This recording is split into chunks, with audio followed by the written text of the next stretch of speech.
Hello, my name is Ma, and I'm the senior curator of Hayward Gallery and also curator of this amazing exhibition, Haegue Yang's Leap Year, which is Haegue's biggest survey today in the UK. It brings together about 120 works over the last 30 years into this amazing space of Hayward. Haegue is really known for actually turning everyday mundane objects into amazing artworks. But she's also very known for actually utilizing these objects to talk about something very personal and somehow at the same time very universal as well. The idea of migration, the notion of migration, the migrant experience, how things and people are often being displaced, that those are very central themes in Haegue's practice. She's also very known for creating sensorial installations and sculptures. It's actually very rare for an artist to be so expansive and versatile when it comes to materials. So whenever you come and see a survey exhibition, often, it's completely chronological, starting either from the very early work to the latest or the other way around. Whereas here, we're really mixing works across different periods, and that is done on purpose because Haegue is extremely prolific. And the joke is, there's no way any single museum can house everything that she's ever done. The way that they present it to you as well is meant to be they travel across time and space in the Hayward. So you are supposed to actually experience it as one single journey from the beginning to the end. So here we have storage piece, which Haegue made 20 years ago. At that time, she was still a young artist.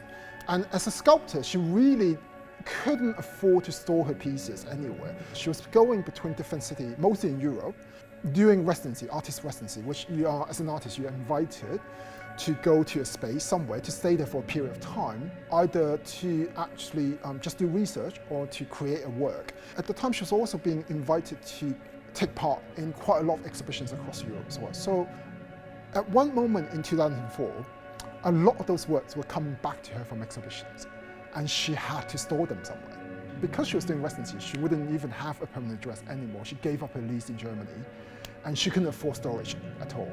All of a sudden, this idea came to her. Okay, what about I turned everything into one single piece of work? Here, you actually got about 27 works that Haegue made before 2004, all packed into one piece. It's actually very interesting in a way. I think it talks a lot about the struggles of being an artist, but also how I think in some way quite cheeky in a way that she's turning that upside down a little bit, using a conceptual idea to resolve a very real difficulty in her life at the time as well. We, as a museum hosting the piece, are allowed to unpack it. So our plan is to unpack this work every Tuesday afternoon. And so slowly, if you come back again, every single week, this space is going to be different every time. We're going to transform space with the early works by Haegue Yang, which I'm actually very excited about because I've only seen some of these pieces in books. I've never seen them in person. So for me, it's a sense of discovery that I'm really looking forward to as well.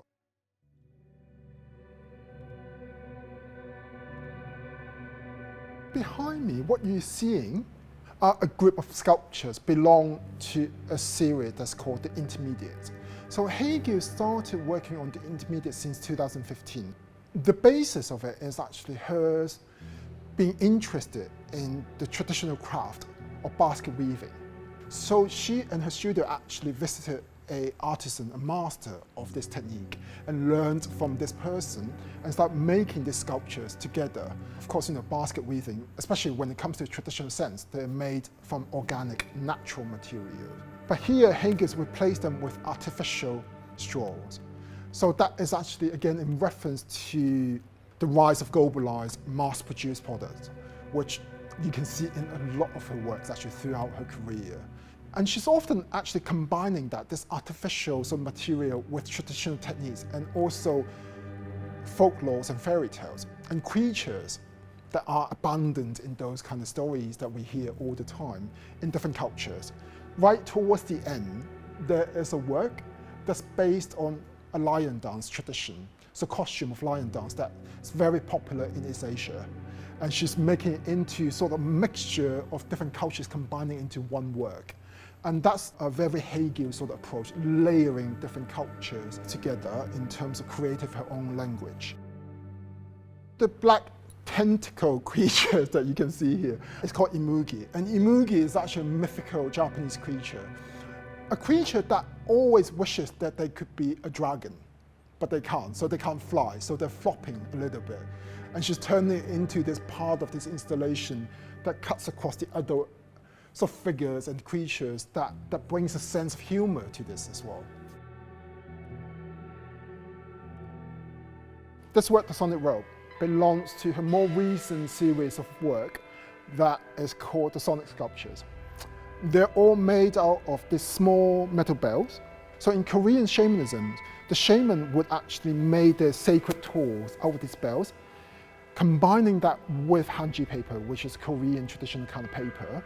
And these kind of tools, they're used to actually lightly touch you in a way to purify your soul. So there is a ritualistic sense of this work here. The form of the robe actually is inspired by a Korean fairy tale as well, that is about a brother and a sister being chased by a tiger on Earth, and they're running away from the tiger. And they were extremely desperate, so the heaven felt sorry for them and parted the sky for them and lowered a robe so they can escape from the tiger. And once they got to heaven, they became the sun and the moon. And that's how, at least in Korean sort of mythology, that's the original story of the sun and the moon. Haegue is bringing again these kind of folk-like traditions and culture and stories into her work and transforming them into something that's much more contemporary. When you come to Hayward, you can ask a staff member at the gallery to activate the work by shaking it for you, so you get to hear the sound. It's actually very fascinating, so please do that.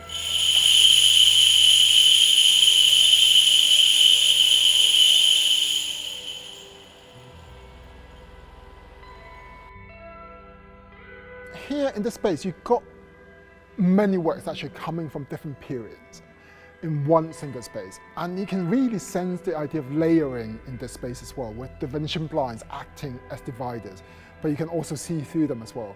So behind me, there's a work that is called The Recollection of Saturn 30, which is a new work in a sense because it's basically Haegue trying to recall the memories of a project that she made in 2006, her first solo exhibition in Seoul that's called Saturn 30, which in itself is an address of her grandparents' home that was long abandoned. And she actually moved into that house and turned it into exhibition. So in that exhibition, a lot of the artworks became recurring motifs in Haegue's practice, including the drying rack, which again, you see throughout this exhibition as well. And here in this space, all these very interesting looking cubicles, they are actually dimensions of home appliances that used to belong to Haegue at one point in her apartment in Germany. Some of them are stoves, kitchen stoves, and there's actually a radiator on the wall, and they're exact dimensions of those appliances. And the title of the work is called 5 Un Simpera, which is an address, a Parisian address, that belonged to the late French writer Marguerite Duret. And by overlapping the address and imposing onto these so-called conceptual appliances, then Haegue herself is actually applying her own biography to overlap with Marguerite Duret's, to actually having this conversation, conceptual conversation between herself and a historical figure.